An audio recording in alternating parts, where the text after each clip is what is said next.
नमस्कार, मी न्यूज मराठी 24 प्रतिनिधी विनोद शिंगे। आज आलो आहे आपण पेठवाडगाव इथं भाजपच्या कार्यालयात, जिथे भाजपचे तालुकाध्यक्ष व भाजपचे सर्वच पदाधिकारी आपल्यासमेत उपस्थित आहेत। हातकंडे विधानसभेच्या रणधुमाळीला सुरुवात झाल्या। आपल्यासमेत सर्वप्रथम आहेत अमर पाटील साहेब, जे भाजपचे तालुकाध्यक्ष आहेत। सर्वप्रथम सर्वांना नमस्कार।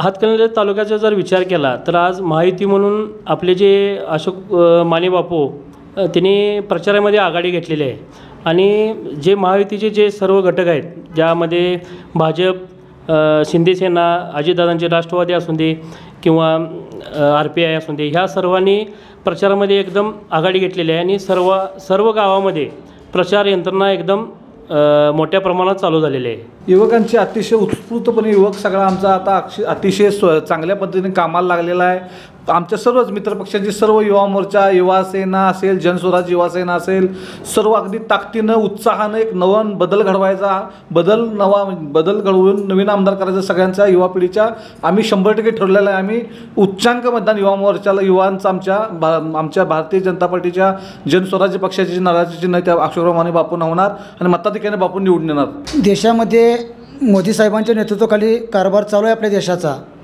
आणि नुकतंच काही दिवसापूर्वी हरियाणाचं पण इलेक्शन झालं होतं आणि या काँग्रेस असतील त्यांच्या मित्रपक्षांना कोणते मुद्दे नव्हते प्रचारासंदर्भात। त्यावेळेला त्यांनी चुकीच्या खोटा प्रचाराच्या माध्यमातून इतका प्रचार खोटा केला की वन साईड एकतर्फी हरियाणामध्ये काँग्रेसचं सरकार येणार आहे असं दाखवण्याचा प्रयत्न केला। आत्ता पण महाराष्ट्रात तशीच परिस्थिती आहे। त्यांच्याकडे कुठले मुद्दे नाहीत, कारण महायुती सरकारनं माननीय एकनाथ शिंदे साहेब असतील, देवेंद्र फडणवीस साहेब, अजितदादा पवार साहेब असतील, यांच्या नेतृत्वाखाली इतकं भरमसाठ काम झालेलं आहे की त्यांच्या महाविकास आघाडीवाल्यांच्याकडे कुठले मुद्दे राहिलेले नाहीत आणि योजना इतक्या लोकांवर पोचलेल्या आहेत की जो खोटा प्रचार केला होता, एक वेळ 2 वेळ पसतो। जसं लोकसभेला पण त्यांनी खोटा प्रचार केला, अनेक खोट्या अफवा पसरल्या, फेक नेटवर्क त्यांनी सेट करण्याचा प्रयत्न केला। आत्ता पण करायचं चालू आहे अनेक अफवा, पण त्याला माणूस फसणार नाही आता। आणि ह्या महाराष्ट्रातले इलेक्शन असेल किंवा हातकणंगले विधानसभा मतदारसंघातील इलेक्शन असेल, हे जनतेने हातात घेतलेले आहे। आणि लाडकी बहीण योजनेच्या माध्यमातून तर अनेक महिला वर्ग जेवढा आहे, 100% महिला वर्गाने ठरलेला आहे की पुन्हा महायुती सरकारच निवडून द्यायचं आहे। त्यामुळं विषय बापू आता आपले मतदारसंघाचे उमेदवार आहेत, उमेदवार पण असे आहेत की मागच्या 5 वर्षी पण तिने उभारलेले होते, पण पराभव झाल्यानंतर दुसऱ्या दिवशी नव्याने तिने सुरुवात केली। जसं फिनिक्स पक्षी नव्याने भरारी घेतो, तसं बापूने इतकी भरारी घेतली की जनतेला कळणं झालं आहे की आमदार कोण आहे। का तर आमदार जे होते गाडीचे काच खाली करत नव्हते, कधी आपल्या मेलवरनं बाहेर आले नाहीत, पण बापू सलग 5 वर्ष झाले प्रत्येक घरात सुख दुःख असून दे, प्रत्येकाचे नडीआडे असून दे, कोरोना काळ असून दे, महापूर असून दे, प्रत्येक ठिकाणी बापू आहेत। आणि लहान मुलापासून ते 90 वर्षाचे वयस्कर वृद्धांच्यापर्यंत बापू ओळखतात आणि बापूंना निवडून आणायचे जनतेनंच ठरलेलं आहे। मुस्लिम समाज पूर्णपणे बापूच्या मागं आहेच। त्यामुळेच मी पहिल्यांदा बोललो की फेक नेरेटिव्ह सेट करण्याचा प्रयत्न चालू आहे की मुस्लिम समाज विरोधात आहे किंवा मुस्लिम समाजाच्या विरोधात सरकार आहे असं दाखवण्याचा ह्या महाविकास आघाडीवाल्यांचा प्रयत्न चालू आहे।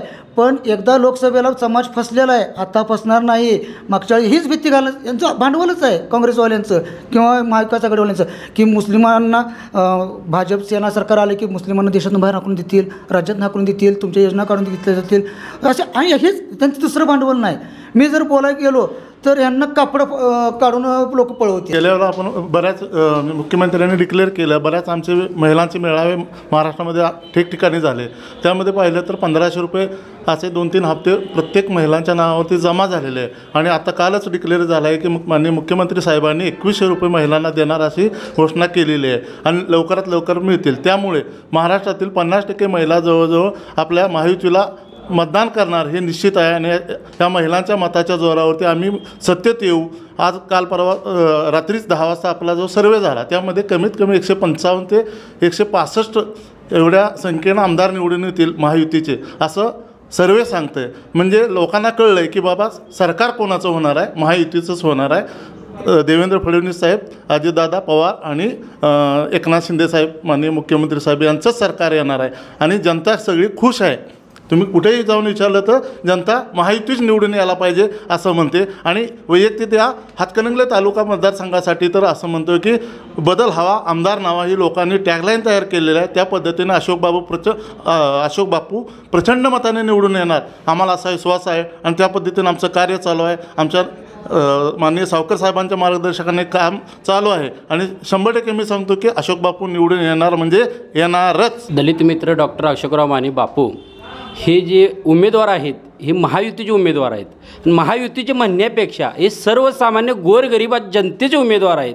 आज तुम्ही कुठल्याही युवकाला विचारा, सर्वसामान्य गोरगरीब जनतेच्या पाठीशी आणि खांद्यावर हात ठेवून आज दलित मित्र अशोकराव माने या समाजात वावरत आहेत. आज वडगाव शहरात कुठेही असून देत सर्वसामान्य एक लहान गरिबाच्या पण सोबत आहेत आणि श्रीमंताच्याही सोबत आहेत. आज दलितांच्याही सोबत आहेत दलित मित्र अशोकराव माने बापू. आणि बापूंचा हा जो टेम्पो चाललेला आहे हा अतिशय चांगल्या पद्धतीने योग्य ट्रॅकनं चाललेला आहे. आणि आज विरोधकांच्याही पायाखाली जमीन सरकलेली आहे.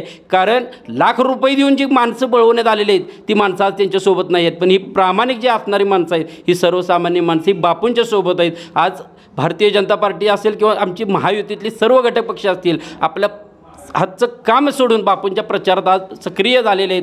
आणि येणाऱ्या काळात ही किती सक्रिय आहेत हे तुम्हाला मतपेटीतून आणि वडगाव शहरातील जे लीड येणार आहे या लीडच्या माध्यमातून तुम्हाला समजेल. आणि गुलाल हा बापूंचाच आहे. आणि सर्वसामान्य आणि बापू आमदार म्हणजे सर्वसामान्य कार्यकर्ता आमदार, सर्वसामान्य पदाधिकारी आमदार